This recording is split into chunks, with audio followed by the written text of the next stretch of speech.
Parshas Vayakhel, Oyus Beis. The Medrash tells us something fascinating, that this is the only parsha that starts, the first beginning of the parsha, the first word actually, starts with the word Vayakhel. Moshe Rabbeinu gathered all of Am Yisrael together, according to what Hashem had told him, to gather them. And the Medrash tells us, you know why? Hashem told Moshe Rabbeinu, gather them together. As we see the beginning of the parsha, it starts with the mitzvah of Shabbos. Every single Shabbos, be makel kehilos berabim, gather them together to shul, to the Beit Midrashim, to the Beit Knesiyos. They should come and learn. And if you're going to do it, Leman, you know what's going to come? What's the reason I want you to do it? In order that the future generations should learn from it and do it as well. And then, every single Shabbos, they'll come to learn a Bis Medrash, and there'll be a Kiddush Shem Shemayim. The whole world will know that the world belongs to Hashem. Once a week, you put away everything. The only thing a Yid does on Shabbos, he's watching Hashem's command. Zochoy v'shomer es yom HaShabbos l'katshei. So the Heilige Zera Shimshon asks a very simple question. The Medrash is telling us that the reason Moshe Rabbeinu should gather everybody together every single Shabbos in the Midbar, in the desert, was not for them, but for the future generations should learn from them. But why?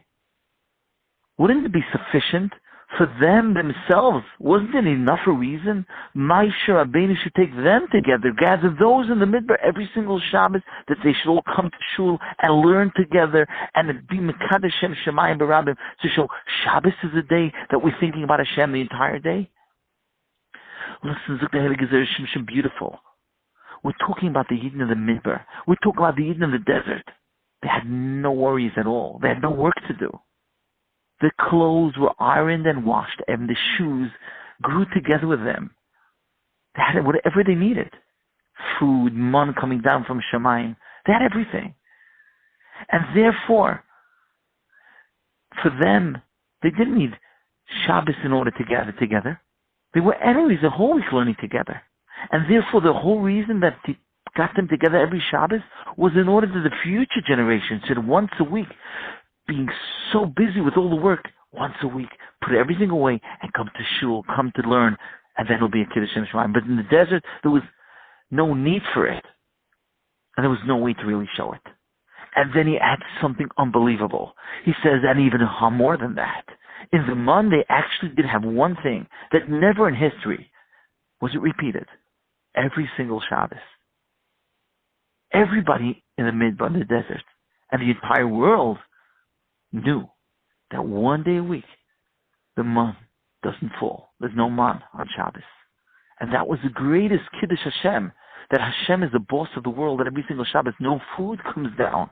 Erev Shabbos, there was a double portion for Shabbos. And that was enough, sufficient for that generation. So why do you have to get together to show that it's Shabbos? If anyways, everybody in the Midbar knows that it's Shabbos.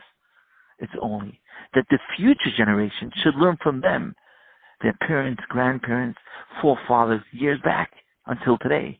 And every Shabbos, gather together and learn the halachos, learn the Torah, to show that Hashem is the King over the world.